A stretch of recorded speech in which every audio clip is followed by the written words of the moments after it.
নমস্কার, সৌমেন সরকার বলছি। Campus plus চ্যানেলের আরেকটি প্রতিবেদনে আপনাদের সবাইকে স্বাগত। আজকের যে এপিসোড, এটা একটা সাক্ষাৎকার, এবং সাক্ষাৎকার দিচ্ছেন তরুণ বামপন্থী নেতা আভাস রায়চৌধুরী।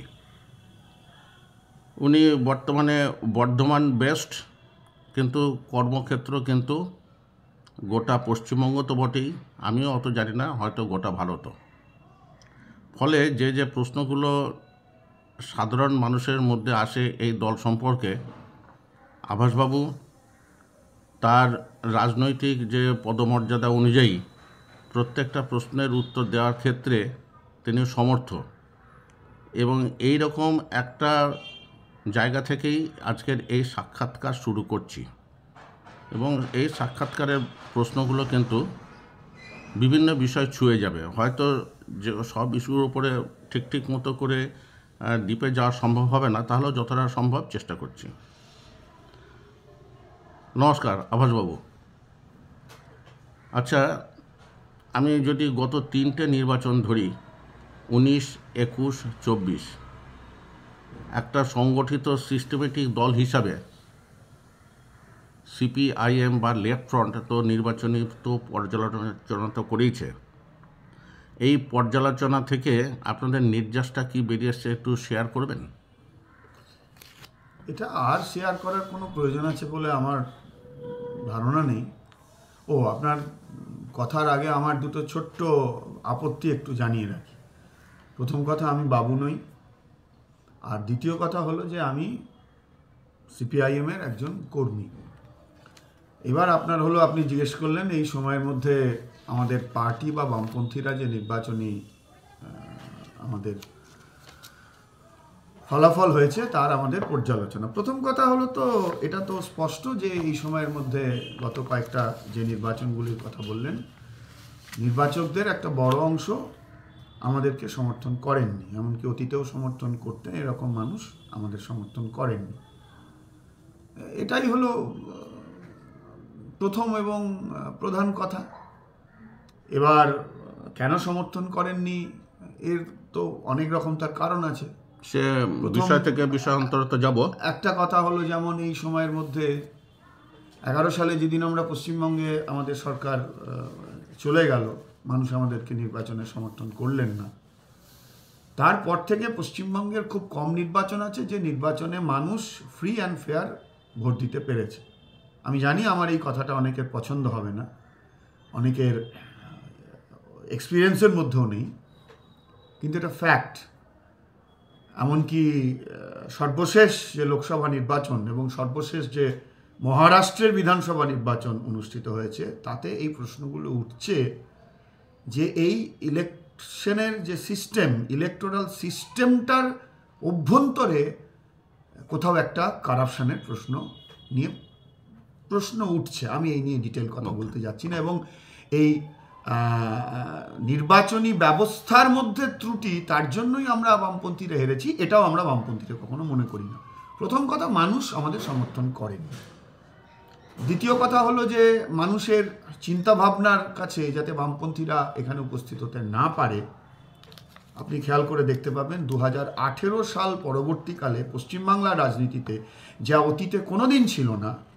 পশ্চিমবাংলার রাজনীতিতে অতীতে অনেক লড়াই হয়েছে, সংঘর্ষ হয়েছে, আনফর্চুনেটলি মানুষের মৃত্যু ঘটেছে, মানুষ আহত হয়েছে, কিন্তু পশ্চিমবাংলার রাজনীতি কখনো জাতের নামে, ধর্মের নামে, ভাষার নামে পশ্চিমবাংলার রাজনীতি হয়নি। আরএসএস, বিজেপি, তৃণমূলের একেবারে ফুল প্যাকেজে পশ্চিমবাংলায় যেভাবে তৃণমূল এবং বিজেপি পশ্চিমবাংলার জনসমাজ, পশ্চিমবাংলার রাজনৈতিক সমাজ, পশ্চিমবাংলার সাংস্কৃতিক পরিমণ্ডলকে যেভাবে বিভাজনের মধ্য দিয়ে একটা অন্য ধাঁচার পরিবেশ তৈরি করেছে, এর প্রত্যক্ষ লাভ কুড়াচ্ছে তৃণমূল এবং বিজেপি। আসলে আরএসএসের রাজনীতি, আর এর দ্বারা সবচাইতে ক্ষতিগ্রস্ত হচ্ছে বামপন্থীরা। এখানে আপনাকে একটু মানে জাস্ট একটু ইন্টারাপ্ট করছি, কিছু মনে করবেন না। 2024-এর যে রেজাল্ট আছে সেই রেজাল্টে দেখতে পাচ্ছি যেখানে যেখানে সিপিআইএম বা লেফট ফ্রন্ট ভালো রেজাল্ট করেছে সেখানে সেখানে তৃণমূল লাভবান হয়েছে, এবং যেখানে যেখানে কংগ্রেস ভালো রেজাল্ট করেছে সেখানে সেখানে কিন্তু বিজেপি ভালো রেজাল্ট করেছে। অথচ এই সিপিএম এবং এই কংগ্রেস একসঙ্গে কিন্তু নির্বাচনী লড়াইটা লড়েছে। আপনার কি মনে হয় যে এই যে গোটবন্ধনটা, এটা কি সঠিক পলিটিক্যাল কেমিস্ট্রি ছিল? কিছু মনে করবেন না, এই প্রশ্নটা হচ্ছে, কিন্তু এই প্রশ্নটা যে খুব গভীর থেকে হচ্ছে এটা নয়। আমি তো একটু আগেই যে কথাটা বললাম যে মানুষের ভাবনা চিন্তার জগৎটার মধ্যে লজিক্যাল পজিশনটার পরিবর্তে আজকের পোস্ট ট্রুথ এরাতে একটা যে আবেগ, এবং সেই আবেগটা অনেক সময় নির্মাণ করা হচ্ছে, দেখ যেটা অন্য কথা, আমি সেদিকে যাচ্ছি না। প্রথম কথা হলো যে সারা ভারতবর্ষ বা পশ্চিমবাংলায় আপনি যে একটা শব্দ উচ্চারণ করলেন, গাঁটবন্ধন, হিন্দি শব্দ, জাতীয় কংগ্রেসের সঙ্গে পশ্চিমবঙ্গে বামফ্রন্টের আসন সমঝোতা ছিল। কেন? আমরা সিপিআইএম 22 সালে আমাদের যে পার্টি কংগ্রেস আমরা অনুষ্ঠিত করেছিলাম, সেখানে আমরা বলেছিলাম যে ভারতবর্ষের 1 দশক ধরে বিজেপির নিরঙ্কুশ গরিষ্ঠতা নিয়ে সরকার চালানোর ফলে ভারতবর্ষের রাষ্ট্র কাঠামোর প্রতিটি জায়গাকে নিয়ন্ত্রণ করছে আরএসএস, এবং শুধু রাষ্ট্র কাঠামোকে নিয়ন্ত্রণ করছে তাই নয়, ভারতবর্ষের সমাজ, সংস্কৃতি এবং রাজনৈতিক পরিমণ্ডলে এই ধরনের একটা রাজনৈতিক হিন্দুত্ববাদীদের যে কি বলবো নিয়ন্ত্রণ, এবং তার কাউন্টার প্রোডাক্ট হিসাবে বিভিন্ন ধরনের মৌলবাদী এবং সাম্প্রদায়িক শক্তিরও যে আনাগোনা হচ্ছে, এবং এটা একটা ইন্টারন্যাশনাল প্রজেক্ট। ফলে ভারতবর্ষের রাজনীতির যে সেকুলার এসেন্স, ভারতবর্ষের রাজনীতির যে ডেমোক্রেটিক এসেন্স, সেইটা কিন্তু আক্রান্ত হয়েছে।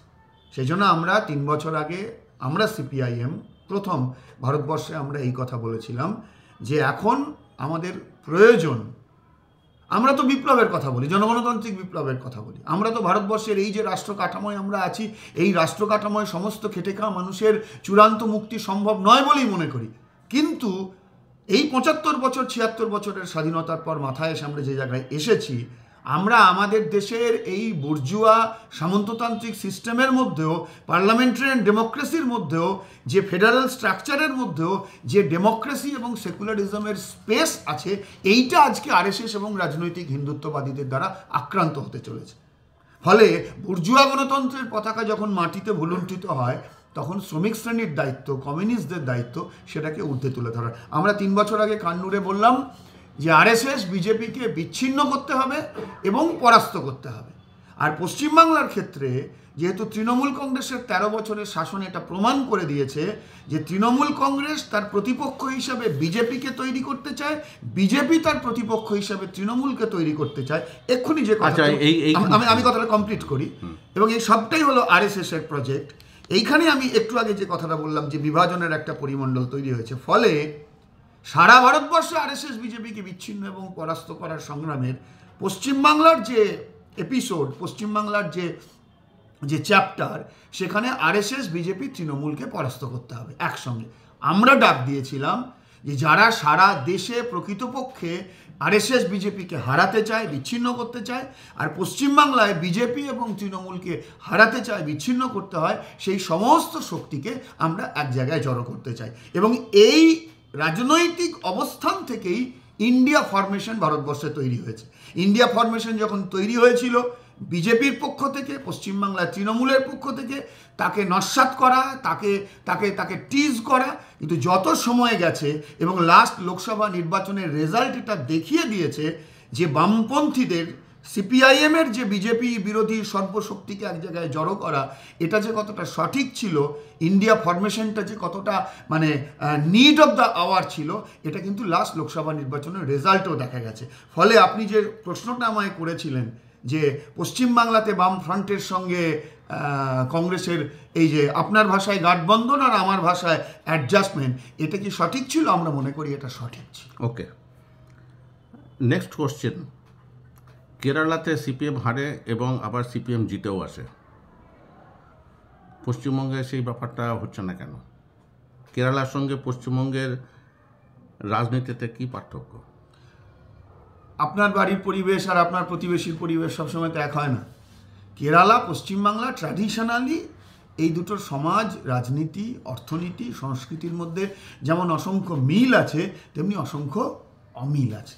প্রথম কথা, আপনি যদি দেখেন যে কেরালাতে নির্বাচনী ক্ষেত্রে যদি দেখেন, তাহলে দেখতে পাবেন সাধারণভাবে ওখানে কোনো একটি নির্বাচনে কোনো একটি রাজনৈতিক জোট বা শক্তি তারা যখন জেতে, পরের নির্বাচনে সাধারণভাবে তাদের যে বিরোধী তারাই জেতে, অল্টারনেট। সাধারণভাবে এই একটা পরিবর্তন কেরালার নির্বাচক মণ্ডলীর, এটা ট্র্যাডিশনের মধ্যে আছে। ভালো মন্দ আমি সেই ভ্যালু অ্যাড করার জায়গায় আছি না, আমি শুধু ইতিহাসের স্টেটমেন্টটা দিচ্ছি। এটা একটা হয় এক ব্যতিক্রম, কেরালাতে দুবার হয়েছে এইবারে, এবং লাস্ট যে বিধানসভা নির্বাচন এই যেটা হলো 2021 সালে, আর তার আগের বিধানসভা নির্বাচন সম্ভবত 2016, তাই তো 2016, এই পরপর দুটো ইলেকশনে এলডিএফ, যেখানে আমাদের পার্টি আমরা কাজ করি, সেই এলডিএফকে মানুষ নির্বাচনে জিতিয়েছেন। আবার যদি আপনি দেখবেন তাহলে দেখতে পাবেন 19 সালে লোকসভা নির্বাচনে কেরালায় কিন্তু বামপন্থীদের আসন সংখ্যা মাত্র একটি হলো। আবার ওই 19 সালের পরের দিকে সেখানকার স্থানীয় স্বায়ত্ত শাসনের যে জায়গা, সেখানে কিন্তু দেখা গেল আবার বামপন্থীরা ফিরে এলো। আবার বিধানসভা নির্বাচনে দেখা গেল বামপন্থীরা, আবার আপনি যদি এই এবং আরেকটা গুরুত্বপূর্ণ কথা, কেরালাতে কিন্তু যেটা পশ্চিমবাংলাতে এবার আস্তে আস্তে তৈরি হচ্ছে, কেরালাতে কিন্তু দেখা যায় যে প্রত্যেকটা নির্বাচন সম্পর্কে মানুষের ভাবনা চিন্তা বিধানসভার জন্য একরকমভাবে, লোকসভার জন্য একরকমভাবে, পঞ্চায়েত পুরসভার জন্য একরকমভাবে। পশ্চিমবাংলার এই ট্র্যাডিশনটা জেনারেলি ছিল না, বা এখনো পর্যন্ত নেই।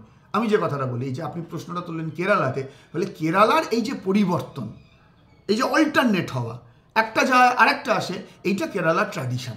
কিন্তু আপনি যদি পশ্চিমবাংলার ক্ষেত্রে তাকিয়ে দেখেন, তাহলে আপনি দেখতে পাবেন যে 52 সালের নির্বাচন থেকে 67 একেবারে 67 পর্যন্ত, সেখানে 67 থেকে মানে 67তে একটা অল্টারনেটিভ গভর্নমেন্ট, শুধু পশ্চিমবাংলায় 67 অল্টারনেটিভ গভর্নমেন্ট হয়নি, 67 ভারতবর্ষের 8টা রাজ্য, আমি যদি খুব পরিসংখ্যান ভুল না বলি, ভারতবর্ষের 8টা রাজ্যে অকংগ্রেসী সরকার তৈরি হয়েছিল। সে সরকার টেকেনি। 69-এ আবার একটা সরকার, 71-এর নির্বাচন, সিপিআইএম সিঙ্গল লার্জেস্ট পার্টি, রাজ্যপালকে ব্যবহার করে তাকে সরকারে গঠন করতে দেওয়া হয়নি। 72-এর নির্বাচন, সমস্ত মানুষ বলেন সেই নির্বাচন সঠিক হয়নি। আবার আপনি যদি দেখেন 77 থেকে 2011 টানা নির্বাচন, লোকসভা, বিধানসভা, পঞ্চায়েত, পুরসভা। আবার আপনি যদি এখনো পর্যন্ত দেখেন, তাহলে দেখতে পাবেন 11 সাল থেকে অন্তত আপনার হিসাব অনুযায়ী নেক্সট সাইকেল কখন আসবে? যখন না, এটা ওইভাবে ইতিহাসে রিপিটেশন হয় না। আমি আপনাকে শুধু স্টেটমেন্টের কথা দিলাম। আপনি কেরালার সঙ্গে বাংলার তুলনা করছেন, তো ফলে তুলনাতে যদি হয়, তাহলে তুলনাতে এটা একটা উদাহরণ আছে। তার মানে এই উদাহরণটাই যে পশ্চিমবাংলায় কালকে হবে, বা কেরালাতে এই উদাহরণটাই যাবে, কেরালাতেও তো ব্যতিক্রম হয়েছে।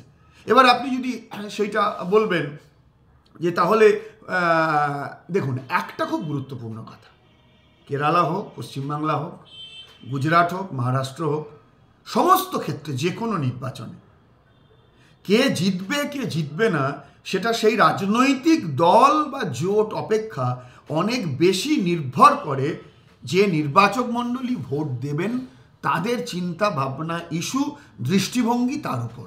যদি আমি একজন রাজনৈতিক কর্মী হিসেবে আমি সবসময় মনে করি ক্ষমতা আসলে জনগণের কাছে আছে।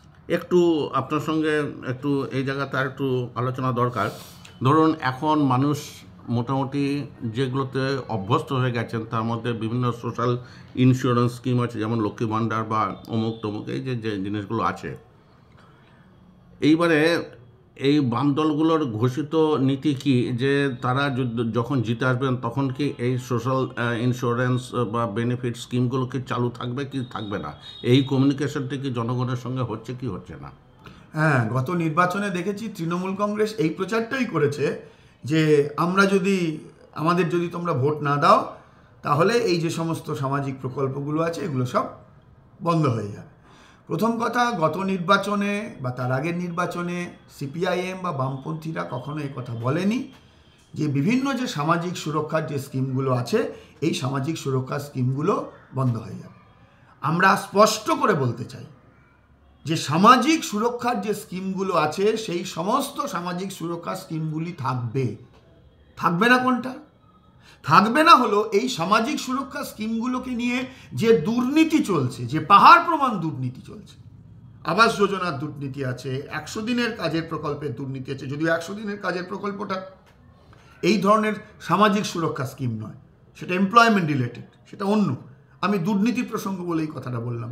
লক্ষ্মীর ভাণ্ডার নিয়ে দুর্নীতি, আচ্ছা তা যদি না থাকবে আজকে রাজ্যের এই সরকারকে, এমনকি রাজ্যের মুখ্যমন্ত্রীকে কেন বারে বারে এই আবেদন করতে হবে তাদের কর্মী বাহিনীর কাছে যে যেন দুর্নীতি না হয়? কেন টেকনোলজিকে ব্যবহার করে, প্রযুক্তিকে ব্যবহার করে এই যে দুর্নীতি যাতে না হয় তার জন্য আমরা উদ্যোগ গ্রহণ করছি, এটা কেন করতে হবে? এটা তো বামফ্রন্টের সময় কোনো দিন করতে হয়নি।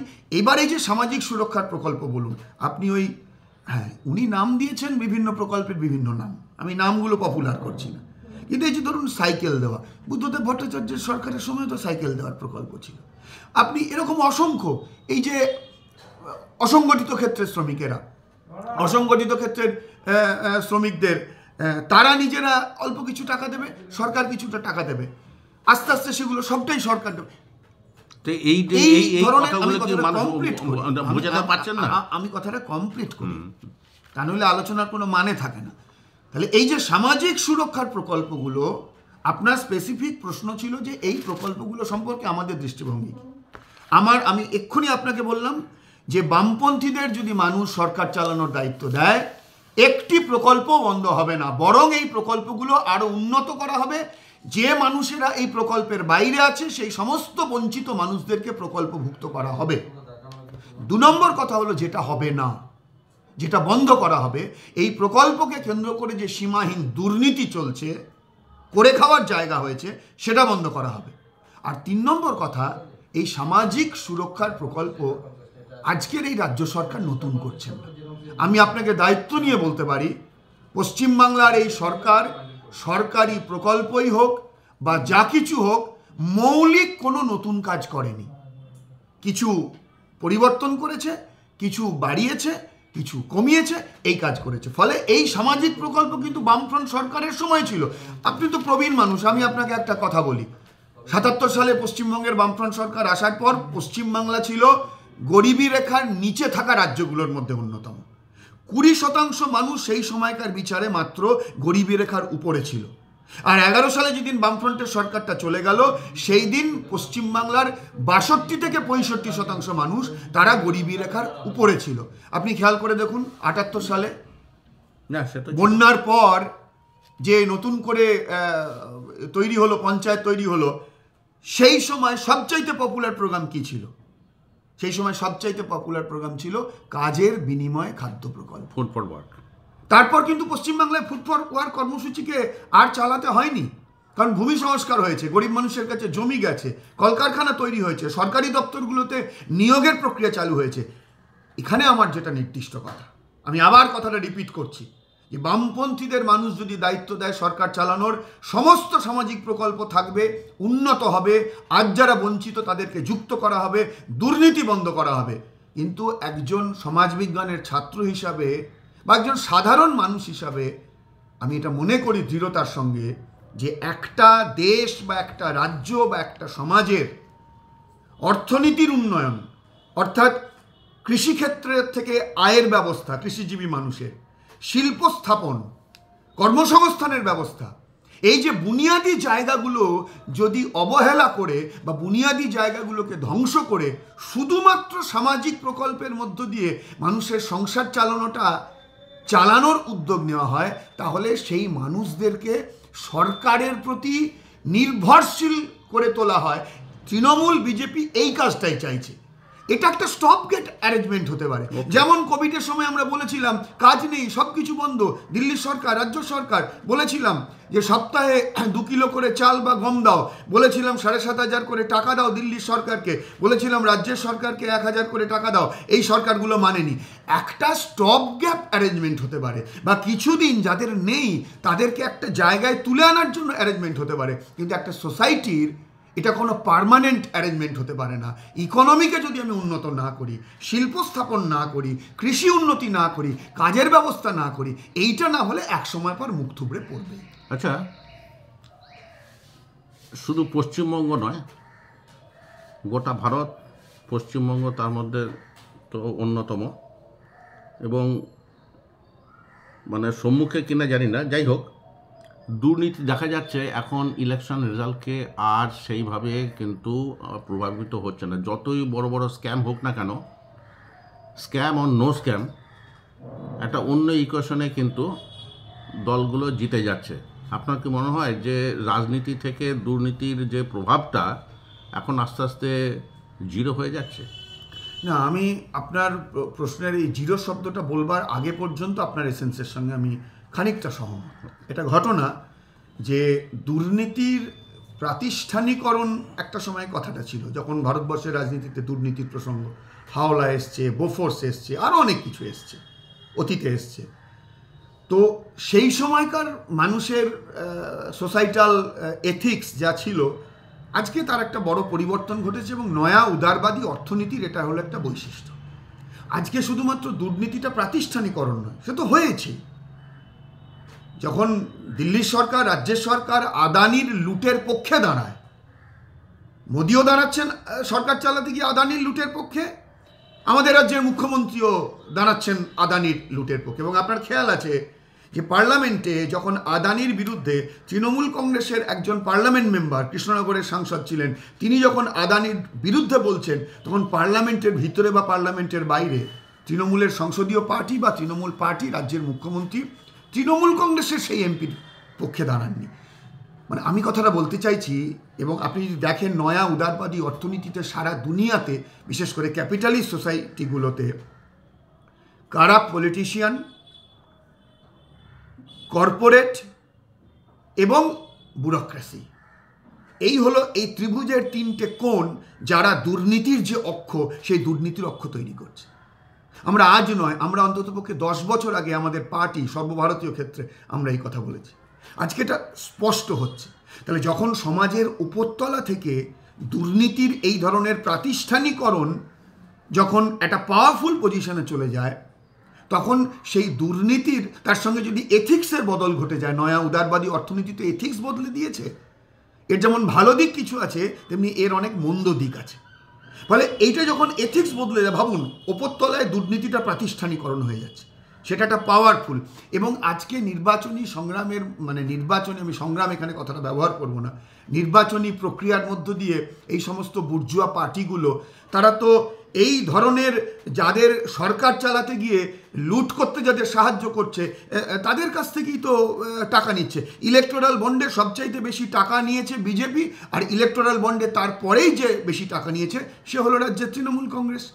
তো এইটা যখন উপরতলায় একটা পাওয়ারফুল পজিশনে যায়, যখন স্টেট স্ট্রাকচারের মধ্যে এটা একটা শক্তিশালী ইনফ্লুয়েন্সারে পরিণত হয়ে যায়, যখন দুর্নীতিটা প্রাতিষ্ঠানিকরণ হয়ে যায়, তার সঙ্গে যদি সোশ্যাল ভ্যালু এবং এথিক্সের বদল ঘটে যায়, নর্মালি সেটা ওপর থেকে নেমে আসে, দুর্নীতির সোশ্যালাইজেশন হয়ে যায়, কারাপশনের সোশ্যালাইজেশন হয়ে যায়। ফলে এর একটা পরিস্থিতি আছে। আচ্ছা, এখানে এর একটা এফেক্ট আছে।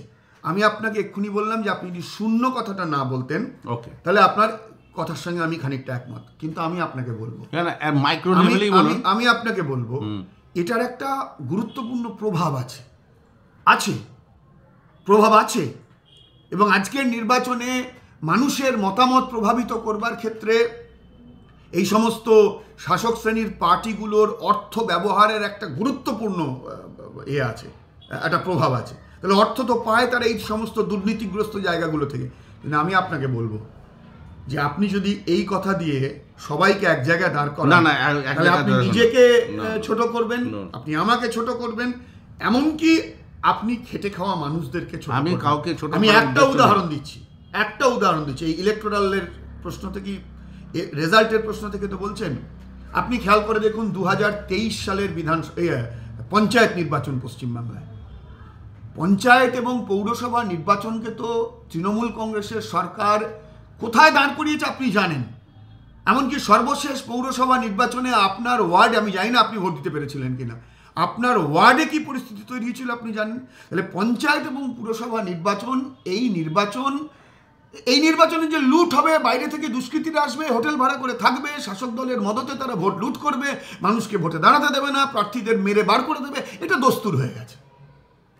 কিন্তু যেটা বলছি যে পঞ্চায়েতের নির্বাচন আপনি যদি দেখেন 23 সালের পঞ্চায়েত নির্বাচন, এইরকম একটা একটা তীব্র প্রতিকূল এবং বিপজ্জনক পরিস্থিতিতে পশ্চিমবাংলার যেখানে যেখানে গ্রামের মানুষ তৃণমূল এবং বিজেপির বিরুদ্ধে লড়াই করেছিল, জান কবুল লড়াই করেছে, শহীদ হয়েছে, অনেক জায়গায় বামপন্থীরা জিতেছে, ভোটে দাঁড়াতে দেয়নি, ভোট রেজাল্ট বাতিল করেছে, যাই ওইগুলো সব জানেন। আমি বলছি তাহলে সেই গ্রামের মানুষ পঞ্চায়েতের নির্বাচনে 23 সালে যারা লড়াই করেছিল 3টে ইস্যুতে, 1 দুর্নীতির বিরুদ্ধে, 2 দুষ্কৃতীরাজের বিরুদ্ধে, আর 3 বামফ্রন্টের সময় সীমাবদ্ধতা নিয়েও পঞ্চায়েতটা ছিল গ্রামের গরিব মানুষের নিজের পঞ্চায়েত। আর আজকে পঞ্চায়েতটা হয়ে গেছে কিছু লুটেরার করে খাওয়ার জায়গা। 100 টাকা লুট করছি, তার মধ্যে কিছু টাকা ছড়িয়ে দিচ্ছি। আপনার প্রথম পয়েন্টটার সঙ্গে আমার এই কথাটা যুক্ত আছে, সেই জন্য আমি বলছি দুর্নীতি এটা একটা তার ইম্পর্টেন্ট ফ্যাক্টর আজকে দাঁড়াচ্ছে। নির্বাচনের সময় অর্থ বিনিয়োগ করে মানুষের মতকে প্রভাবিত করা আজকে একটা ইম্পর্টেন্ট ফ্যাক্টর হয়ে দাঁড়াচ্ছে। কিন্তু এটাই সব নয়, মানুষ সুযোগ পেলে কিন্তু এই দুর্নীতির বিরুদ্ধে দাঁড়াচ্ছে। এবার আমার এই প্রশ্নের সঙ্গে আপনি এক্ষুনি বলবেন যে তুমি তো পঞ্চায়েতের উদাহরণ দিলে, তাহলে লোকসভা বিধানসভার উদাহরণ কেন দিতে পারছো না? আমি এক্ষুনি একটা কথা বলেছি যে প্রত্যেকটা নির্বাচনের আলাদা আলাদা মাত্রা থাকে, আর লোকসভা এবং বিধানসভা নির্বাচন আপনি খেয়াল করে দেখুন। কেন আমি বললাম সব শক্তি জনগণের কাছে? আপনি একটা প্রশ্ন এক্ষুনি করলেন যে তোমরা মানুষকে তাহলে বোঝাতে পারছো না কেন? সত্যি তো, আমরা মানুষকে বোঝাতে পারছি না, এটা আমাদের দুর্বলতা। এখানে আমার একটা প্রশ্ন, আমি এই কথাটা কমপ্লিট করে দিই। লোকসভা বিধানসভার সময় আপনি খেয়াল করুন, রাজনৈতিক ইস্যু কিন্তু এটা ছিল না জিনিসের দাম, রাজনৈতিক ইস্যু এটা ছিল না যে বেকার কাজ পাবে কিনা, কারখানা হবে কিনা, কৃষক ফসলের দাম পাবে কিনা। রাজনৈতিক ইস্যু কি প্রমাণ হয়েছিল?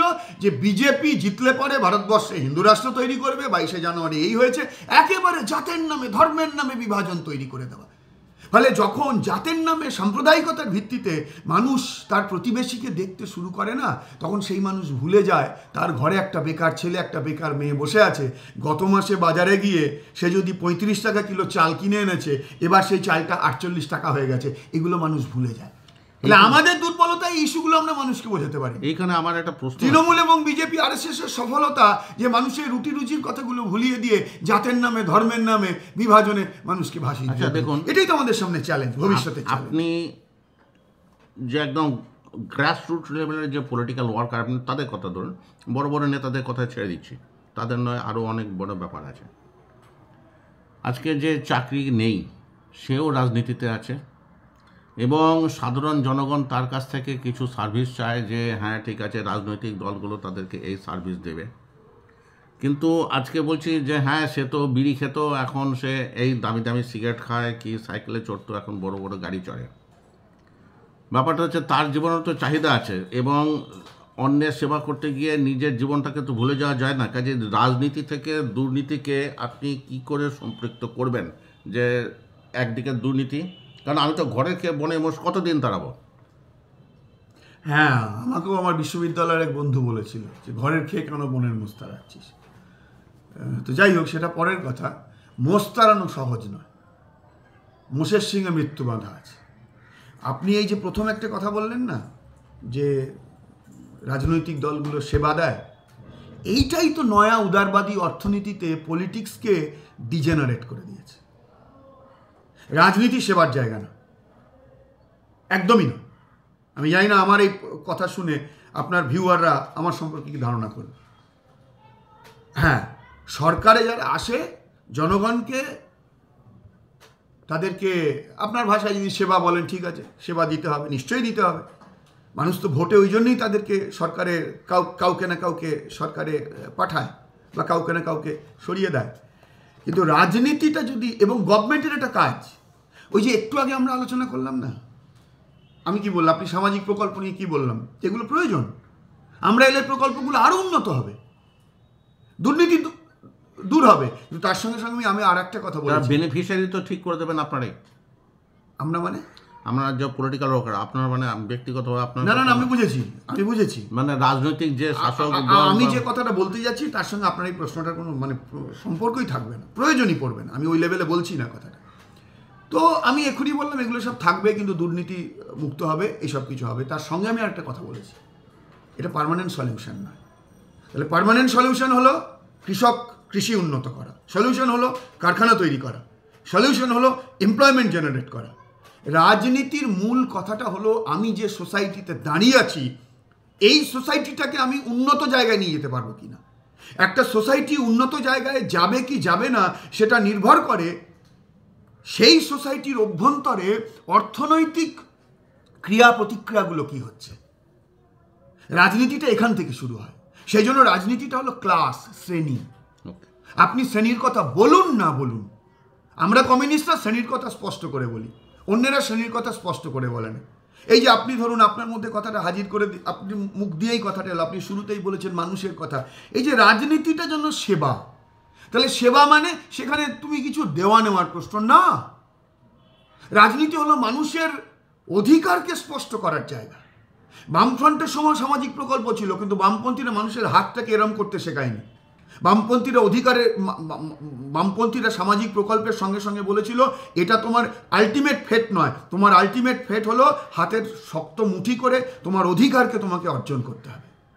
রাজনীতিটাকে যখনই আপনি সেবাতে কনভার্ট করে দেবেন, তখনই উপরতলার দুর্নীতি মানুষকে প্রভাবিত করবে না। কারণ সেই মানুষ মনে করবে যে পাড়ার, ওই যে আপনি এক্ষুনি বললেন যে তৃণমূলের পঞ্চায়েতের মেম্বার হওয়ার আগে, পৌরসভার হওয়ার আগে তৃণমূল থেকে বিজেপি গেছে, বিজেপি থেকে তৃণমূল এসছে, কিন্তু আসলে সব একই বাকলের মধ্যে আছে। বাকল শব্দটা আমাদের এখানে চালু নেই, একই বংশের মধ্যে আছে। দেখো, ও চুরিচামারি করছে, আবাস যোজনার টাকা মারছে, কি পঞ্চায়েতের টাকা মারছে, কি এ করছে ও করছে, আমারটা দাও, তারপর বাকিগুলো ভাঁড়ে চলে যাক।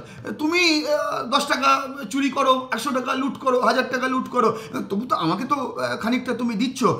যখনই, এবং নয়া উদারবাদী অর্থনীতিতে যারা আজকে বেনিফিটেড, সেই বড় ক্ষেত্রে, ভারতবর্ষের বড় ক্ষেত্রে যদি আম্বানি আদানি দেখেন, তাহলে সেই আম্বানি আদানিরা যে কাজ করছে, লুট করছে, তারা শিল্প চালাচ্ছে না, লুট করছে, লুট।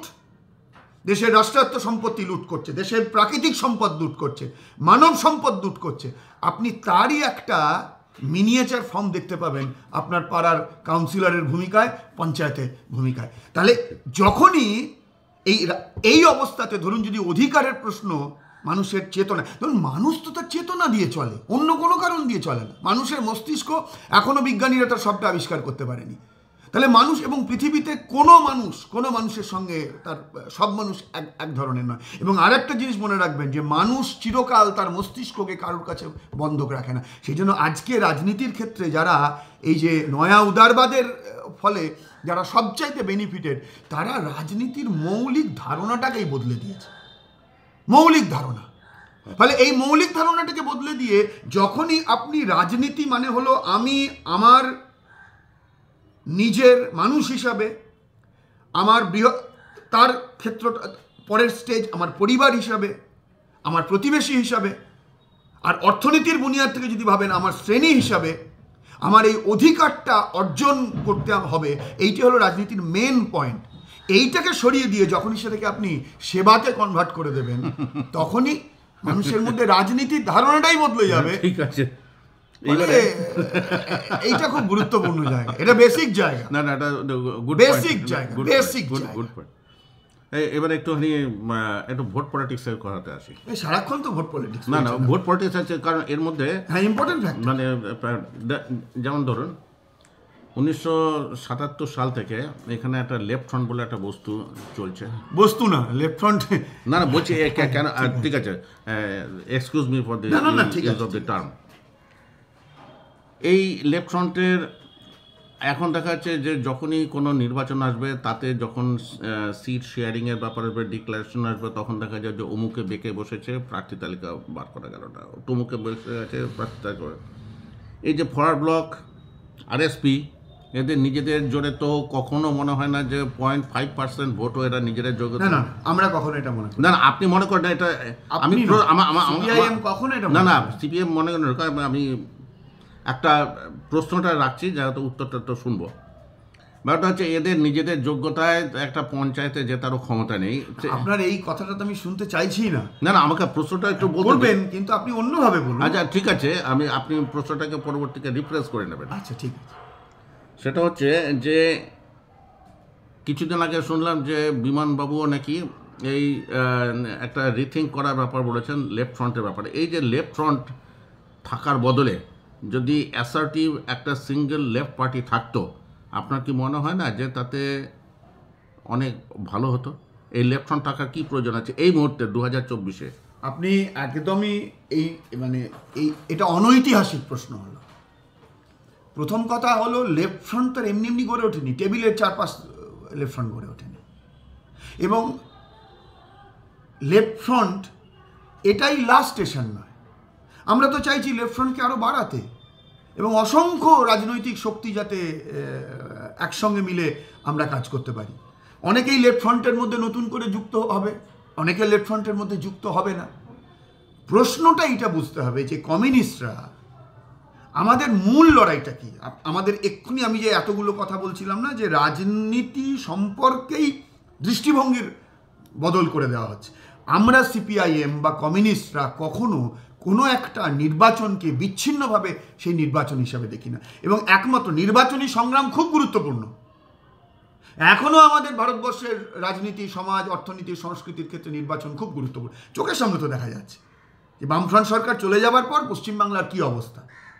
আজকে দেশে বিজেপি সরকার চালিয়ে ভারতবর্ষ বলতে দুনিয়ার মানুষ যা বুঝতো, আমরা যা বুঝতাম, তাকে বদলে দিচ্ছে। ফলে নির্বাচন খুব গুরুত্বপূর্ণ, কিন্তু নির্বাচনটাই একমাত্র না, নির্বাচনটা একমাত্র নয়। সেই জন্য তো নির্বাচন যদি একমাত্র না হয়, তাহলে একমাত্র যদি এইটা হয় যে মানুষের অধিকারের লড়াই, মানুষের শ্রেণীর লড়াই, এবং আমরা সমাজটাকে বদল করতে চাই, যে লড়াইটা আরও অনেক দূর পর্যন্ত যেতে হবে।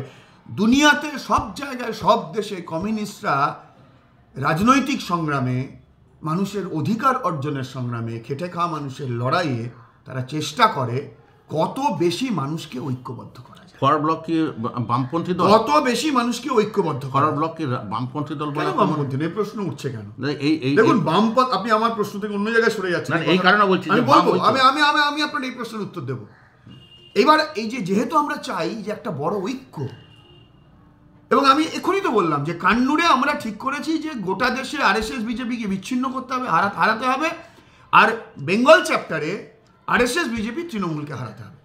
তাহলে যখন আমরা এই লড়াইয়ে বাম, গণতান্ত্রিক, ধর্মনিরপেক্ষ সমস্ত শক্তিকে এক জায়গায় জড়ো করতে চাইছি, তখন আপনার মাথার মধ্যে হঠাৎ করে, বা আপনার মাথা মানে আপনার যে প্রশ্ন, সমাজের মধ্য থেকে যে প্রশ্ন আমি বুঝে গেছি, যে প্রশ্নটা হচ্ছে যে অ্যান্টি বিজেপি বা অ্যান্টি কংগ্রেস এক জিনিস, আর মানে একটা ইডিওলজিক্যাল র্যালিং পয়েন্ট ধরে কিছু কিছু পার্টি একত্র হলো। এখানে আদর্শগতভাবে একত্র হওয়া আর লক্ষ্যগতভাবে একত্র হওয়া দুটো তো এক জিনিস না। আদর্শ আর লক্ষ্য বিচ্ছিন্ন নয়। আমি বললাম না, এই নয়া উদারবাদী অর্থনীতি এমন কতগুলো মানে ভ্যালু তৈরি করছে যেটা আমাদের কাছে চ্যালেঞ্জিং। আচ্ছা, একটা লক্ষ্য আদর্শবাদ দিয়ে আদর্শবিহীন লক্ষ্য হতে পারে? আমরা এই যে কান্নুরে বলছি বিজেপির বিরুদ্ধে, আরএসএস এর বিরুদ্ধে সবাইকে এক জায়গায় জড়ো করতে হবে, এটা কি আদর্শবাদ? এই আদর্শ কি 2004 সালে এটা কি বিপ্লবের আদর্শ?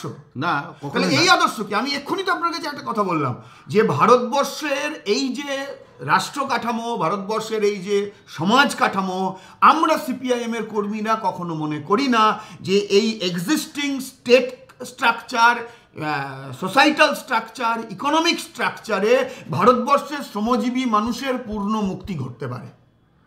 তার জন্য বিপ্লব দরকার।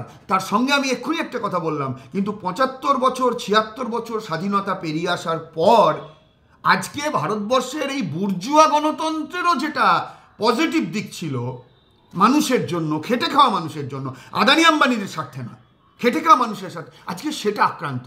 ফলে আমি তো স্টালিনকে কোট করে বললাম যে বুর্জুয়া গণতন্ত্রে, বুর্জুয়ারা যখন গণতন্ত্রের পতাকাকে মাটিতে লুটিয়ে দেয়, তখন শ্রমিক শ্রেণীর দায়িত্ব, কমিউনিস্টদের দায়িত্ব সেটাকে তুলে ধরা।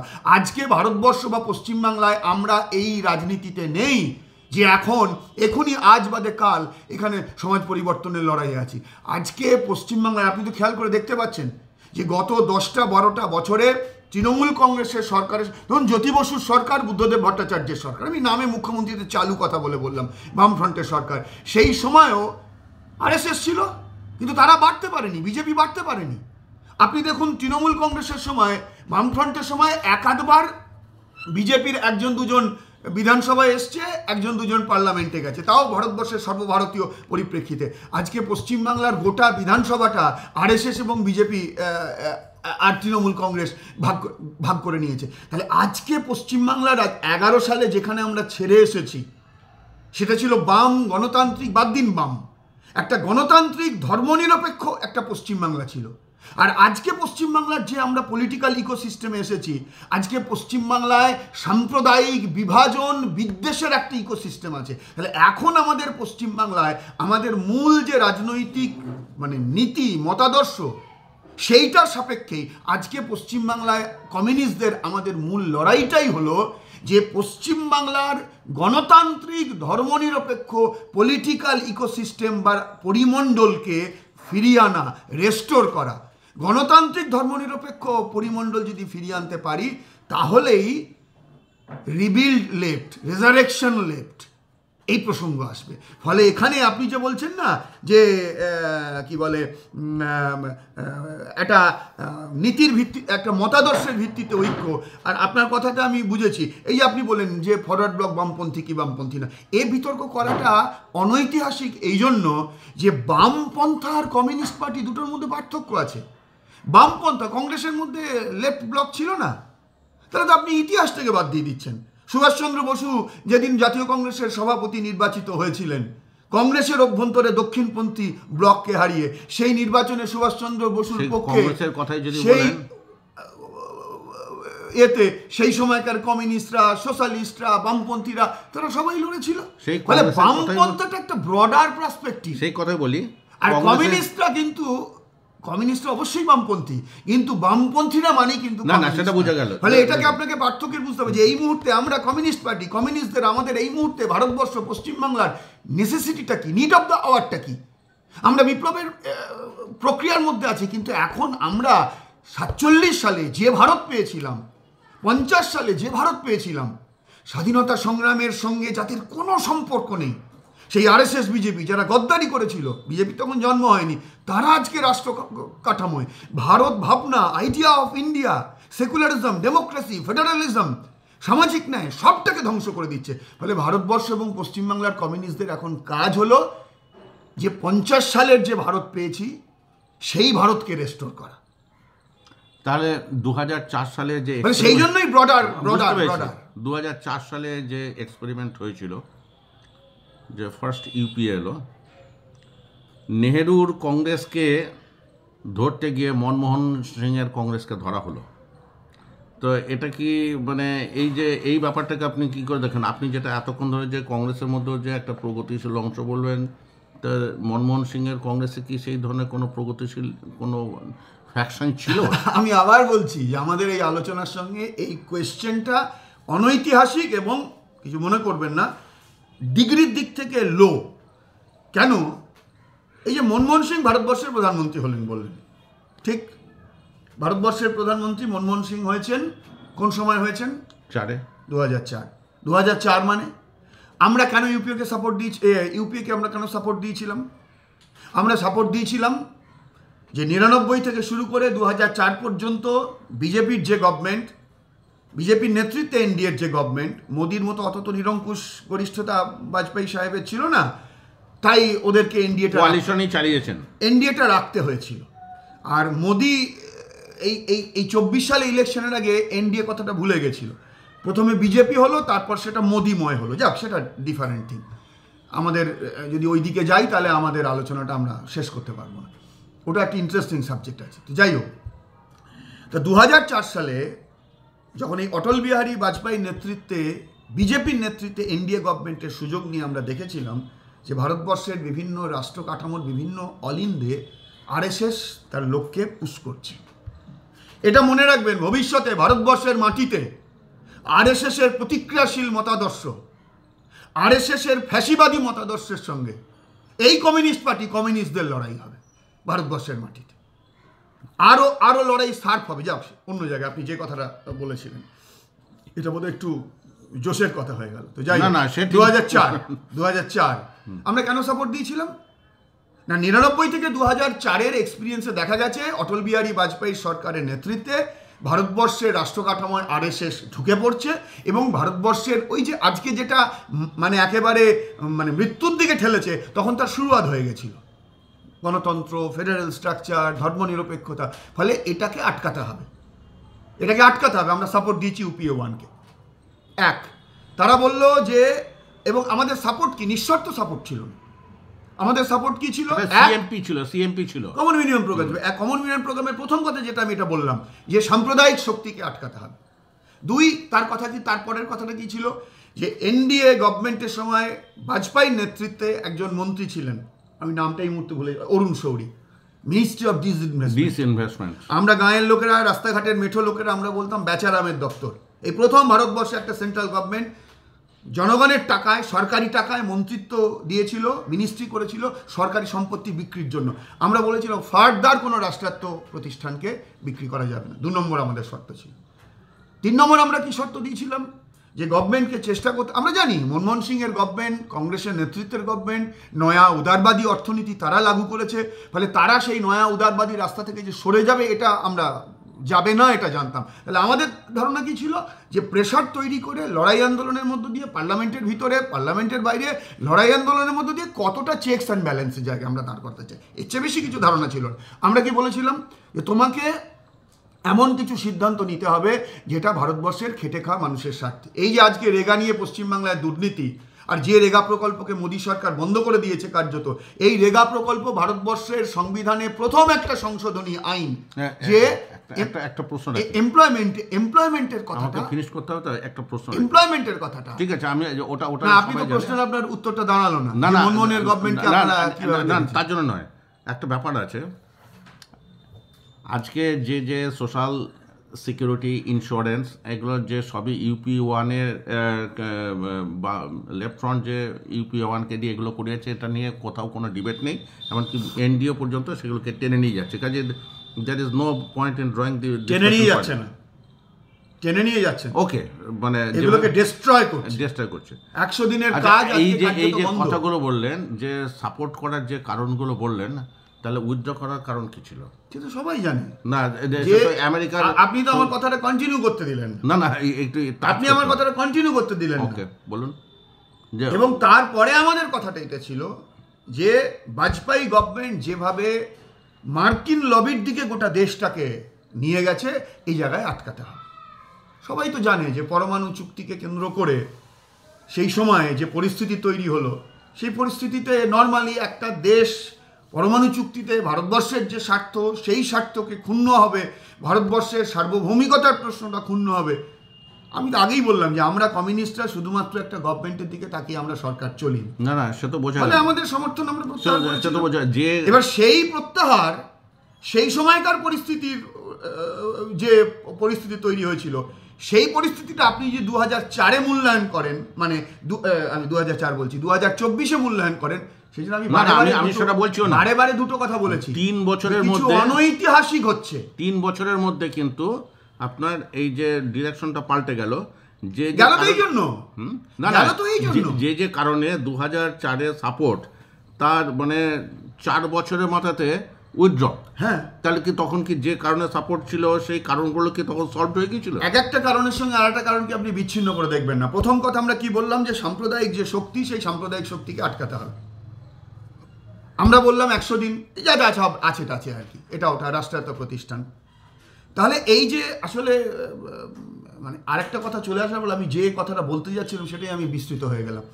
এবার প্রশ্নটা এলো, যখন প্রশ্ন এলো যে দেশ তার সার্বভৌমিকতার প্রশ্ন, সেইটা যখন ফোকাল পয়েন্টে এলো, দেশের অভ্যন্তরে আমাকে সাম্প্রদায়িক শক্তির সঙ্গে লড়াই করতে হচ্ছে, দেশের অভ্যন্তরে আমাকে বিভিন্ন শক্তির সঙ্গে লড়াই, এই লড়াই তো জারি আছে, লড়াই তো আজও জারি আছে। কিন্তু দেখুন এক একটা মুহূর্তে, যেমন ধরুন যখন আমরা পড়াশুনো করি, সারা বছর ধরে পড়াশুনো করি, ছাত্রজীবন যখন ছিলাম বিভিন্ন সাবজেক্ট পড়ছি, কিন্তু পরীক্ষার আগে কোন সাবজেক্টটা পড়তাম? যে সাবজেক্টের পরীক্ষা আছে তার রিভাইজটা আগে করতাম। তাহলে এতগুলো 1, 2, 3, 4, 5, 6 করে কতগুলো প্রশ্ন, কতগুলো শর্ত, এবং সবই দেশ এবং দেশের জনগণের স্বার্থে।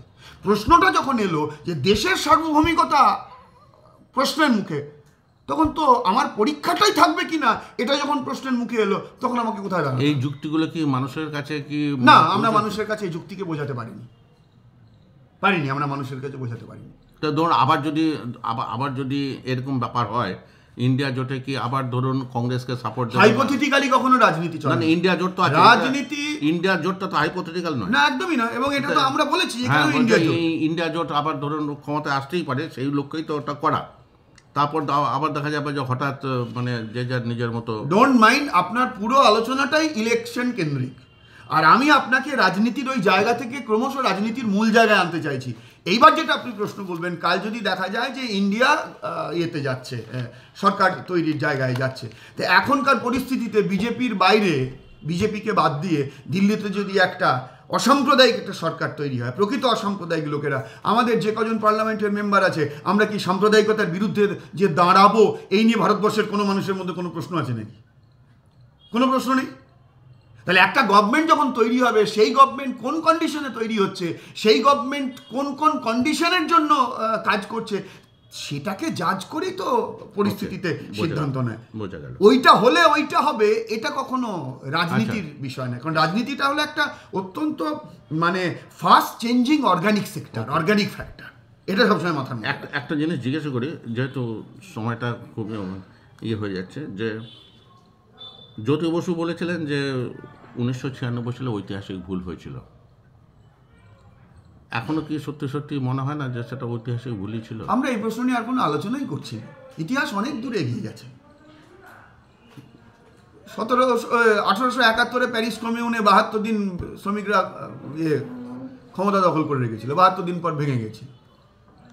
তারপর মার্কস আলোচনা করে বলেছিলেন, মার্কস প্রথম দিকে চাননি যে কমিউনের সেই সময় শ্রমিকরা এই ধরনের ক্ষমতা দখল করতে যাক, পপুলার কোশ্চেন করতে যাক। আমি তো জানি, আমি তো পপুলার কোশ্চেনের যে প্রশ্নটার কোনো আর ভ্যালিউ নেই, সে প্রশ্নে আমি উত্তর দিয়ে করবোটা কি? তো তাহলে আজকে দাঁড়িয়ে ভারতবর্ষ, সারা পৃথিবী 2024, প্যারি কমিউন থেকে নিশ্চয়ই আমরা শিক্ষা নেব, রুশ বিপ্লব থেকেও শিক্ষা নেব, কিন্তু পৃথিবী কি সেই জায়গায়? দেখুন, ইতিহাস থেকে শিক্ষা নিতে হয়, কিন্তু ইতিহাসে আটকে থাকলে হয় না।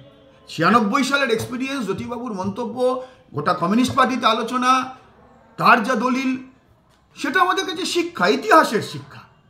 সেই ইতিহাসের শিক্ষাটাকে মাথায় রেখে, মনে রেখে, বিচারের মধ্যে রেখে আমরা সামনের দিকে এগোতে চাইছি। ফলে যখন সামনের দিকে এগোতে চাইছি, যেটা সামড আপ, যেটা সিদ্ধান্ত হয়ে গেছে, যেটাকে পাতা উল্টে এখন আলোচনা করার পরিস্থিতিতে নেই। 96 আর 2024 কি এক জায়গায় দাঁড়িয়ে আছে নাকি? আমরা রাশিয়ান রিভলিউশন এখনো পড়ি। হ্যাঁ, পড়তে হবে। কাজে ইতিহাস তো আমাদের ইতিহাসের জন্য রাশিয়ান রেভলিউশন কেন? আমি তো আপনাকে বলবো যে আজকে ভারতবর্ষের যে কোনো মানুষ হিসাবে শুধু রাশিয়ান রেভলিউশন নয়, মানব সমাজের গড়ে ওঠার ইতিহাস পড়তে হবে। কারণ বিজেপি আরএসএস সেই জায়গাটাকে গুলিয়ে দেওয়ার চেষ্টা করছে। আমি তো এক্ষুনি বললাম, ইতিহাস পড়তে হবে, ইতিহাস জানতে হবে, বৈজ্ঞানিক ইতিহাস পড়তে হবে, বৈজ্ঞানিক ইতিহাস জানতে হবে। ইতিহাস লোকে পড়ে কেন? What is the meaning of history? ইতিহাস আমাদের উৎসের সন্ধান দেয়। এক লাইনে, আমি জানি ইতিহাসের মাস্টারমশাই আমার এই প্রশ্নের, আমার এই উত্তরের সঙ্গে রেগে যাবেন। ইতিহাস আমাদের উৎসের সন্ধান দেয়, এটা এক দাঁড়ি নয়, কমা। তার পরের কথাটা হলো কোথায় আমরা যাচ্ছি তার একটা দিশা দেয়, এটা হলো ইতিহাস। তাই ইতিহাস আমরা পড়বো, প্রাগৈতিহাসিক ইতিহাস, রাশিয়ান রেভলিউশনের ইতিহাস, ফ্রেঞ্চ রেভলিউশনের ইতিহাস, ভারতবর্ষের স্বাধীনতা সংগ্রাম, 96 সালের ঘটনা, 4 সালের ঘটনা, 8 সালের ঘটনা, সব কিছু পড়বো, সব কিছু জানবো, তার থেকে অভিজ্ঞতা নেব, শিক্ষা নেব, ভবিষ্যতের যে পরিস্থিতি তৈরি হবে সেই পরিস্থিতিকে মোকাবিলা করার জন্য। কিন্তু ইতিহাসের পাতায় আটকে থাকা না। অনেকের ধারণা আছে ইতিহাস মানে অতীতের কথা, না, ইতিহাস মানে হলো ভবিষ্যতের দিশা। ঠিক, এইটা যদি বুঝতে কেউ না পারে, এক্স্যাক্টলি, মানে তাহলে ইতিহাসকে না না, ধরতে হবে। এটা নিয়ে কোনো কোশ্চেন নেই। আমি আপনাকে বলছি না, তাহলে ধরতে পারবো না না, এবারে আর দুটো প্রশ্ন করে আমি প্রসঙ্গক্রমে একটা কথা আপনাকে এখানে বলি। এই যে আমরা যারা, আমি আপনার সময় চলে গেল, এটা একটু মানে দয়া করে এই কথাটা আপনারা শুনুন। সেটা হলো যে আমরা যারা মার্কসিস্ট, আমরা যারা কমিউনিস্ট, ধরুন দর্শনের ইয়েতে জগতে তো অনেক বিতর্ক আছে। দর্শন, আমি ফিলোসফির কথা বলছি, বড় বড় দার্শনিকদের কথা বলছি। এই লাইব্রেরিতে বসে আমরা কথা বলছি, এরকম অসংখ্য বই আপনি দেখতে পারেন। দর্শনের জগতে দুটো মৌলিক ধর্ম, যত বিতর্ক হোক তার দুটো ক্যাটেগরি আছে। আপনি অন্যভাবে নিচ্ছেন তোমার? না না না, একটা ক্যাটেগরি হলো যে ভাববাদী দর্শন। যে ভাববাদী দর্শনের মূল কথাটা হলো ভাব আগে, বস্তু পরে। আর এর ঠিক কাউন্টারটা হলো যে বস্তুবাদী দর্শন। বস্তুবাদী দর্শন বলে বস্তু আগে, ভাব বা চেতনা পরে। তাহলে এই যে ভাববাদী দার্শনিকদের মধ্যে বিভিন্ন ক্যাটেগরি আছে, বিভিন্ন বিতর্ক আছে। আমরা যারা মার্কসিস্ট, আমরা বেসিক্যালি হলো বস্তুবাদী দার্শনিক, এই বস্তুবাদী দর্শনে বিশ্বাস করি। কিন্তু এই কথাটা বলে যদি আমি থেমে যাই, পৃথিবীর ইতিহাসে, শ্রমিক আন্দোলনের ইতিহাসে, কমিউনিস্ট আন্দোলনের ইতিহাসে এরকম বহু বিতর্ক হয়েছে। মার্কসিস্টরা বস্তুবাদী শুধু নয়, মার্কসিস্টরা হলো দান্দিক বস্তুবাদী। তাহলে এইরকম এই দান্দিক বস্তুবাদকে লঘু করার জন্য পৃথিবীর ইতিহাসে বস্তুবাদের নাম নিয়ে, বিজ্ঞানের নাম নিয়ে দ্বন্দ্বমূলক বস্তুবাদকে ধ্বংস করার জন্য এম্পিরিও ক্রিটিসিজম বা প্রত্যক্ষ বিচারবাদ বলে একটা ধারা এসেছিল। সেই প্রত্যক্ষ বিচারবাদ বলে এই তো, এইটাই বাস্তব, বাস্তবটা ঠিকই বলে, বাস্তবটা ঠিকই বলে বাস্তব। কিন্তু সেই বাস্তব যেখানে এলাম, সেই বাস্তবে আসার কার্যকারণ সম্পর্ক এবং এই বাস্তব কোন ভবিষ্যতের দিকে নিয়ে যাচ্ছে, সেইটা কিন্তু এম্পিরিও ক্রিটিসিজম বলে না। দান্দিক বস্তুবাদীরা ইতিহাসের যে মোড়ে আমরা এসেছি, কোন মোড় থেকে এলাম, তার যেমন কার্যকারণ সম্পর্ক বিশ্লেষণ করে, এবং যে মোড়ে দাঁড়িয়ে আছি, কোন দিকে যাচ্ছি, তারও কার্যকারণ সম্পর্ক বিশ্লেষণ করে। এই যে আপনি ইতিহাসের কথা বললেন না, ইতিহাসের পাতায় যদি আপনি আটকে থাকেন, তাহলে আপনি ওই প্রত্যক্ষ বিচারবাদের গাড্ডায় পড়বেন। আর আপনি যদি ইতিহাস থেকে শিক্ষা নিয়ে, ইতিহাস মানে ভবিষ্যতের রাস্তা দেখানো, এইটাকে যদি আপনি গ্রহণ করেন, তাহলে আপনি দান্দিক পদ্ধতিতে সামনে এগিয়ে যাওয়ার কথাটা ভাববেন। ফলে যতগুলো কথা আপনি বলবেন, ভারতবর্ষের কমিউনিস্ট আন্দোলনের ইতিহাস তো আজকে নতুন নয়। এই সমগ্র ইতিহাস আমাদেরকে পড়তে হয়, চর্চা করতে হয়, কিন্তু আমরা কেউ সেই ইতিহাসের পাতায় আটকে থাকি না। তাহলে তো আপনাকে আজকে আটকে থাকতে হবে 67, আপনাকে তো আটকে থাকতে হবে। এই যে অনেকে বলে 67-তে এত বড় জমির আন্দোলন পশ্চিমবাংলায় হয়েছিল, এত কিছু হয়েছিল, কই আজকে তো হয় না। হয়নি, এটা 67 নয়, 2004, 2024, ঠিক আছে, 2004 নয়। আর দুটো প্রশ্ন করব, তবে এটা কিন্তু পলিটিক্যাল থিওরির বাইরে। সেটা হচ্ছে যে আবার 67 কথা বলছি, কিন্তু কোনো রাজনীতির কথা বলছি না। তখন সংবাদপত্র বলতে গোটা কয়েক হাতে গোনা দুই চারটে সংবাদ। আপনার বয়স তো তখন আমি 67-তে জন্মগ্রহণ করেননি। বসুমতী বা এই ধরনের দু একটা কাগজ টাগজ ছিল, টেলিভিশন ছিল না, রেডিওতে সেই মানে সেই নানা রকম এত বড় বড় রেডিও ট্রানজিস্টর নয়, রেডিও। কিন্তু তখন দেখা যেত রাজনৈতিক কর্মীদের মধ্যে কিভাবে যেন এমন একটা কমিউনিকেশন হতো, এবং পাবলিকের সঙ্গে কমিউনিকেশন এত সুন্দর ছিল। কিন্তু আজকে 2024-এ যেখানে কমিউনিকেশন, আমি জানি না এর ভবিষ্যতে আরও উন্নত তো নিশ্চয়ই হবে, কিন্তু এখনও যে জায়গাতে রয়েছে, মুহূর্তের মধ্যে যে কোনো কথা ওয়াইল্ড ফায়ারের মতো যে কোনো জায়গাতে চলে যাচ্ছে, তাহলে এই এত কমিউনিকেশন প্রবলেম কেন? এটা প্রবলেম কেন?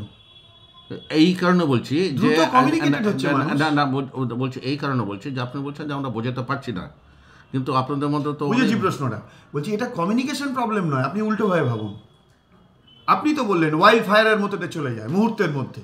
নেটের দুনিয়ায় এখন আমরা আছি, এমনকি বড় বড় টেলিভিশন চ্যানেলগুলো পর্যন্ত তাদের ওই ফেসবুক পেজ করেছে, খবরের প্রিন্ট মিডিয়াগুলো পর্যন্ত অনলাইন, এখন তো ইনফরমেশন তো প্রচুর অনলাইনে এগোচ্ছে। ইয়েস, তাহলে মানুষ আমরা বসবাস করছি এজ অফ ইনফরমেশনে, আমরা বসবাস করছি এজ অফ মিসকমিউনিকেশনে, এজ অফ কনফিউশনে। এই যে আপনি বললেন ওয়াইল্ড ফায়ারের মতো ইনফরমেশন চলে যাচ্ছে, ঠিক, কিন্তু কি যাচ্ছে এটা তো গুরুত্বপূর্ণ।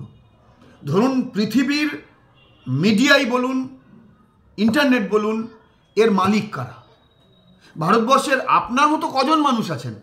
আমি কিন্তু আবার উল্টো দিকে, আপনি যে আমায় যে প্রশ্নটা করেছেন আমি ফিরিয়ে দিচ্ছি, ঘরের খেয়ে বোনের মোস্তা রাখছেন। আপনি ছোট পোর্টাল চালাচ্ছেন মানুষের কাছে সঠিক কথা দেওয়ার জন্য, আপনি ব্রত করেছেন। তা আমার কথা হলো যে কিন্তু আসলে ভারতবর্ষের মিডিয়াদের মালিক কারা? আপনি যে সময়টার কথা বললেন সেই সময়টায় যেহেতু এত মিডিয়া ছিল না, এত ফাস্ট ছিল না, মানুষের দেখবেন আমাদের অনেকে একটা নতুন প্রবণতা তৈরি হয়েছে যে ওই যে সারাক্ষণ স্মার্টফোনকে স্ক্রল করে যাওয়া।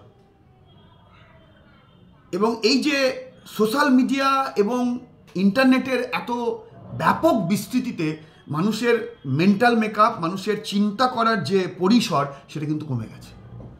আর আপনি যে সময়টার কথা বললেন, আজকের মতো ফাস্ট লাইফ তো মানুষের ছিল না। আজকে যে কাজ করছে তারও লাইফ ফাস্ট, যে কাজ করছে না, কাজের জন্য ঘুরে বেড়াচ্ছে, তারও লাইফটা ফাস্ট। তাহলে কবে কলকাতাতে কাগজটা ছাপা হবে, সেই কাগজটা বিকেলবেলাতে গিয়ে গঞ্জে পৌঁছবে, এমনকি সেই দিন নাও পৌঁছতে পারে, দুদিন পরেও পৌঁছতে পারে। সেই কাগজটা কোথায় এসেছে, সেই কাগজটা আমি দেখব গ্রামে বা শহরে সবার বাড়িতে রেডিও নেই, খেলাতে হোক, গানে হোক, সব এক জায়গায়। আজকে আমরা সেই জায়গায় নেই। আজকে ইনফরমেশন টেকনোলজির যে রেভলিউশন, সেই রেভলিউশনের ফলে আজকে মিডিয়াতে রেভলিউশন হয়েছে। কিন্তু আনফর্চুনেট এই মিডিয়ার, এই যে বললাম একটা নয়া উদারবাদী অর্থনীতি একটা এথিক্সও বদলে দিচ্ছে। আগে খবরের কাগজগুলো বা রেডিও জেনারেলি খবর পরিবেশন করত, জেনারেলি কিছু কিছু সম্মতি নিয়ে, এখন কমপ্লিট করি, খবর পরিবেশন করত জেনারেলি। আর আজকে দেখা যাচ্ছে মিডিয়া খবর পরিবেশন করছে না, তার নিজস্ব মালিকের স্বার্থ অনুযায়ী মানুষের মতামত তৈরি করছে। ফলে এই যে আপনি বললেন না যে এত তাহলে কেন কমিউনিকেশন করা যাচ্ছে না, আমাদের যেটা প্রবলেম, আমাদের এত পুঁজি নেই। এই যে মিডিয়ার যারা মালিক তারা আমাদেরকে শত্রু মনে করে। ফলে যাদের বিরুদ্ধে লড়ছি, আম্বানি আদানির লুটের বিরুদ্ধে লড়ছি, তা আম্বানি আদানি লুটের বিরুদ্ধে লড়ছি বলে আম্বানি আদানি যে মিডিয়াকে কি বলে কন্ট্রোল করে, তো সেই মিডিয়া, আমি সিপিআইএম এর একজন কর্মী হিসাবে, সে আমার কথা কি সে মানুষের কাছে নিয়ে যাবে নাকি? একটু বলতে দিন। এই যে মিডিয়াকে আপনি আক্রমণ করলেন, সেই মিডিয়াতেই তো প্রচুর বামপন্থী বুদ্ধিজীবী গিয়ে 2 মিনিট বলার জন্য 3 ঘন্টা ধরে ওয়েট করছেন। না, 2 মিনিট বলার জন্য 3 ঘন্টার জন্য কেন ওয়েট করবেন? বামপন্থী দেখুন কোন মানুষ কি করছেন, এটা একেবারে পার্সোনাল লেভেলে। না, পার্সোনাল লেভেলে আমি বলছি যে আমার, আচ্ছা এইটা করে নাম বিশেষে এক্ষুনি আমি আবার কিন্তু আপনাকে আর একটা কথা বললাম, এক্ষুনি একটা বললাম না যে আপনি প্রত্যক্ষ বিচারবাদে আটকে যাচ্ছেন। বিজ্ঞানের নাম করে অপবিজ্ঞান হয়। আপনি জানেন তো যে দর্শনে বিজ্ঞানের নাম করে ভাববাদ হয়, বিজ্ঞানের নাম করে। না বলছি যে আচ্ছা বলুন, আমি বলছি মিডিয়ার এই রোল, তাহলে কালকে পার্টিসিপেট করছে, কালকে কেন করবে না? একটা মিডিয়া 24 ঘন্টার মধ্যে 23 ঘন্টা 59 মিনিট আমার বিরুদ্ধে বলছে, তাহলে সেই মিডিয়ায় একটা মিনিটও যদি আমি আমার কথাকে বলতে পারি, আমি সেটাকে গ্রহণ করব না? এতে কোন আহাম্মক আছে এটা গ্রহণ করবে না? যে কথাটা আমি আপনাকে বলছিলাম, যে আপনার যেটা বেসিক কোশ্চেন ছিল যে কেন আপনারা কমিউনিকেট করতে পারছেন না, এটা একটা ফ্যাক্ট। আপনি গ্রাম বলুন, শহর বলুন, মানুষ খেতে পাক না পাক, প্রত্যেকের হাতে কিন্তু একটা স্মার্টফোন আছে। ফলে এই যে আমরা যাদের বিরুদ্ধে লড়ছি, তাদের কমিউনিকেশন সিস্টেমটা এতটাই পাওয়ারফুল, আর আমাদের কমিউনিকেশন সিস্টেমটা ফিনান্সিয়ালি বলুন বা টেকনোলজিক্যালি বলুন এতটাই দুর্বল, একটা মিসম্যাচ তৈরি হচ্ছে। ফলে এক্ষেত্রে আমাদের একটা উপায়, দুনিয়ায় আদিমতম সোশ্যাল মিডিয়া কোনটা? বা আপনি যে 67-র কথা বললেন, এসব কথা বললেন, আদিমতম সোশ্যাল মিডিয়াটা হলো কানে কানে কথা বলো, মানুষের কাছে কথা বলো, মানে ম্যান টু ম্যান কন্ট্যাক্ট করে। People to people contact. এই সময় আমাদের তো খানিকটা সাংগঠনিক দুর্বলতাও হয়েছে, এবং সাংগঠনিক দুর্বলতা যেমন আমাদের একটা সাংগঠনিক দুর্বলতা হয়েছে, উল্টো দিকে তৃণমূল বিজেপিকে অ্যাক্সেস দেবে, বিজেপি তৃণমূলকে অ্যাক্সেস দেবে, কিন্তু নট লেফট। আচ্ছা বলুন তো, এই 13টা বছর ধরে যে আক্রমণের মুখে আমরা পড়েছি, এই যে যেখানে বসে আমরা কথা বলছি, কতজন এই সময়ের মধ্যে খুন হয়েছে, শহীদ হয়েছে, কত মিথ্যে মামলা, তাহলে এই আক্রমণ মোকাবিলা করেও তো আমরা টিকে আছি, আমরা এগোবো। কিন্তু এগুলো আমাদের সামনে অডস, আমাদের সামনে প্রতিকূলতা। তাহলে ওদের হাতে আছে পাওয়ারফুল কমিউনিকেশন সিস্টেম, আমাদের হাতে নেই। ওদের হাতে আছে বিপুল পরিমাণ পুঁজি, আমাদের হাতে নেই। তাহলে একটাই উপায়, ম্যান টু ম্যান কন্ট্যাক্ট, মানুষের সঙ্গে যোগাযোগ। আমাদের সাংগঠনিক কিছু দুর্বলতা হয়েছে, আমাদের যে মানুষেরা বামপন্থী মানুষ, সেই মানুষদের সঙ্গে আমাদের খানিকটা বিচ্ছিন্নতা তৈরি হয়েছে।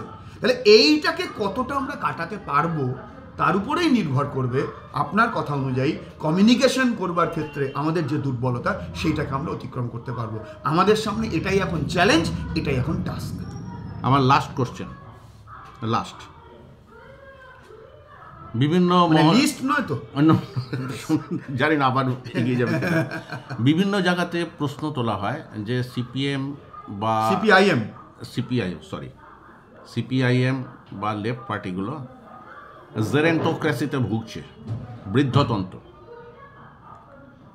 এবং কিছুদিন আগে এই প্রশ্নগুলো একটু তীব্র আকার ধারণ করলো, তারপর দেখা গেলো যে অনেক সাংগঠনিক পদ বা নির্বাচনে আসন অনেক ইয়ংদেরকে দেওয়া হলো, অথচ যারা এই প্রশ্নটা তুলেছিল তাদের মধ্যে তাদের যে দলগুলো, সেখানে কিন্তু অনেক বৃদ্ধ যারা 80-র উপরে আছে, তারাও কিন্তু চতুর্থ পঞ্চমবার কিন্তু তারা জিতে আসছে। তাহলে এই যে সিপিএম যে এই মানে নতুন রক্ত আমদানির নামে those who want to please everybody can please nobody, এই যে ইউথদেরকে যে নিয়ে আসা হয়েছে, এটা কি এইটাকে রিয়াকশন হিসাবে নিয়ে আসা হয়েছে, বা এই যে নিয়ে আসা হয়েছে তার ফলে যে বেনিফিট পাওয়ার কথা ছিল সেই বেনিফিটটি কি পাওয়া যাচ্ছে? আপনার শেষ কথা দিয়ে বলি, বেনিফিট ওইভাবে বিচার আমরা কখনো করি না। না, ইউথের নিয়ে আসা, বুঝেছি, আমরা বেনিফিট ওইভাবে বিচার করি না। 2 নম্বর কথা হলো, আপনার প্রশ্নের মধ্যেই আপনার উত্তর আছে।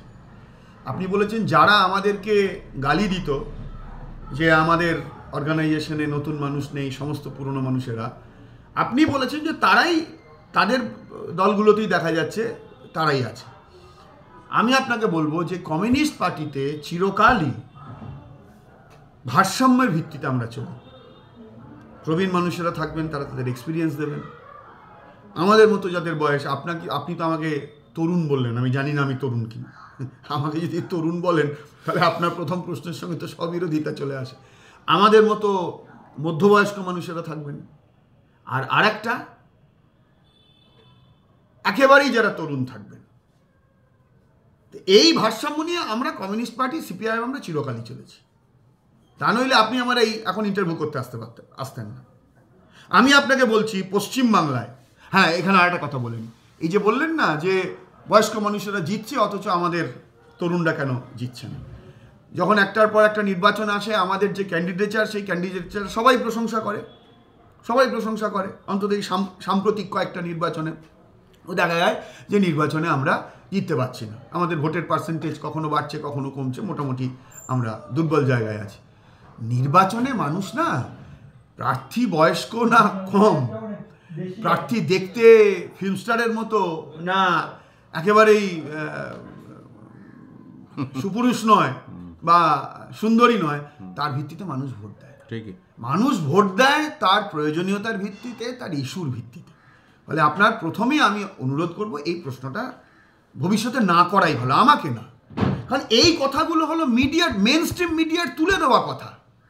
মেইন স্ট্রিম মিডিয়ার কথাই তো আমি আপনাকে জিজ্ঞেস বলছি, তো তুলে দেওয়া কথা, এটা হলো কথা। তার ভিত্তিতে নির্বাচনে মানুষ ভোট দেয় না, কখনোই দেয় না। জ্যোতি বসু যেদিন পশ্চিমবাংলার মুখ্যমন্ত্রী হয়েছিলেন, তিনি তো তখন 63, তো আজকের বিচারে তো তখন অনেক অল্প বয়স। জ্যোতি বসু যখন মোরারজি দেশাই 81 বছর বয়সে হয়েছিলেন, তার মোদির বয়স কত? মোদির বয়স 1950 সালে।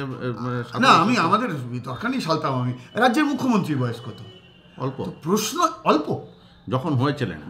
হ্যাঁ, আমি সেটা বলছি না, আমি বলছি যে প্রশ্ন এটা নয়। যে কার কত বয়স, আমি যে কথাটা আপনাকে আগে বললাম। ট্রাম্প 78 বছর বয়সে, মানে তাই বাইডেন কত হয়েছিল? বাইডেনের 77 বছর বয়সে। প্রশ্ন এটা নয়, প্রশ্ন হলো রাজনীতি, প্রশ্ন হলো মানুষের ভাবনা, প্রশ্ন হলো ইস্যু, প্রশ্ন হলো পলিটিক্যাল ইকোসিস্টেম, প্রশ্ন হলো এতক্ষণ ধরে যে আলোচনাগুলো করে গেলাম নির্বাচনে কি কি আজকে প্রভাবিত করছে। এবারে আমি এখনই বললাম যে তাহলে কি আমরা লাভ পাচ্ছি কি পাচ্ছি না, আমরা এর ভিত্তিতে চলি না। আমি আপনাকে খুব দায়িত্ব নিয়ে বলতে পারি, এখনই বললাম যে এই 3 ফর্মায় আমরা চলি। অভিজ্ঞ, খানিকটা অভিজ্ঞতা হয়েছে, আবার খানিকটা তারুণ্য আছে, আর একদম তরুণ। এবং ভারতবর্ষের মধ্যে সিপিআইএম বাদ দিয়ে কোন পার্টি আছে যে এত তরুণকে এই সময়ের মধ্যে পার্টি অর্গানাইজেশনে, পার্টি নেতৃত্বের জায়গায় আনছে? আজকে গোটা পশ্চিমবাংলায় সিপিআইএম এর বা বামপন্থীদের যে সভা সমিতি, সেই সভা সমিতিতে আমাদের রাজ্যের সম্পাদক সেলিমদার সঙ্গে সঙ্গে যিনি সবচাইতে বেশি মানুষের, আমার একটাই প্রশ্ন, মানুষের প্রশ্নটা হচ্ছে এই, আরেকটা কথা আছে বলে দিই, সবচাইতে বেশি মানুষ যাকে চাইছে সে তো একজন তরুণ। না, কোশ্চেনটা হচ্ছে সেটা নয়, আমি যেটা বলছি যে আপনি আমায় বলুন 13 বছর পশ্চিমবঙ্গে তৃণমূল সরকার চালাচ্ছে, 19 সাল থেকে এই নিয়ে 24 সালের এই নির্বাচন পর্যন্ত অন্ততপক্ষে কাগজে, আমি মনে করি না তৃণমূল আর বিজেপি আলাদা, আরএসএস এর এক ব্র্যাকেটে ওরা আছে, কিন্তু অন্ততপক্ষে কাগজে কলমে বিধানসভাতেই বলুন বা লোকসভাতে বলুন, অফিসিয়ালি তারা বিরোধী দলের প্রধান বিরোধী দল। আমি আপনাকে বলতে পারি আগামী 50 বছর সিপিআইএম চালানোর মানুষ আমরা পার্টিতে তৈরি করে ফেলেছি।